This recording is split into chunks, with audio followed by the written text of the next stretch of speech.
आपल्यासोबत राष्ट्रवादी काँग्रेसचे नेते जयंत पाटील आहेत. काय सांगाल, ज्या पद्धतीने आज विरोधक आक्रमक झाले शेतकऱ्याच्या विषयाला लागून, काय विदर्भाच्या किंवा महाराष्ट्रातल्या शेतकऱ्यांना न्याय मिळेल? विदर्भाच्या शेतकऱ्यांना न्याय हे सरकार द्यायला 4 दिवसही चर्चा करायला तयार नाही. खरं म्हणजे न्याय द्यायची भावना असती तर 2 आठवडे 2.5 आठवड्याचं अधिवेशन झालं असतं. त्यामुळे दिवस कमी करून विदर्भातल्या शेतकऱ्यांच्या न्याय मागणीचा गळा घोटण्याचं काम हे सध्या झालेलं दिसतंय. आपण जर बघितलं असेल तर अंबादास दानवेंनी जो ट्विट केला, कॅश बॉम्ब जे आहे ते ट्विट केलं, कसं बघता याकडे? हे धक्कादायक आहे.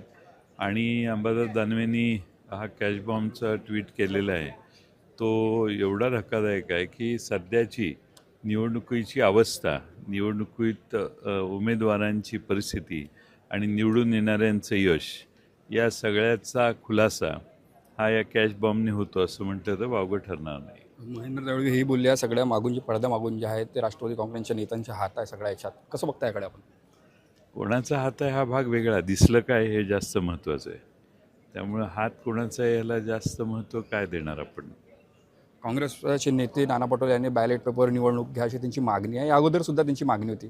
आपण कसं बघता याकडे? योग्य मागणी आहे आणि ती मागणी व्हायला पाहिजे.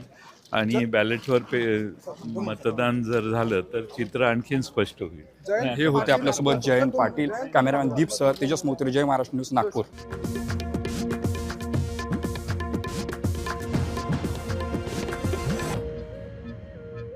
आपल्यासोबत संजय गायकवाड आमदार आहेत. काय सांगाल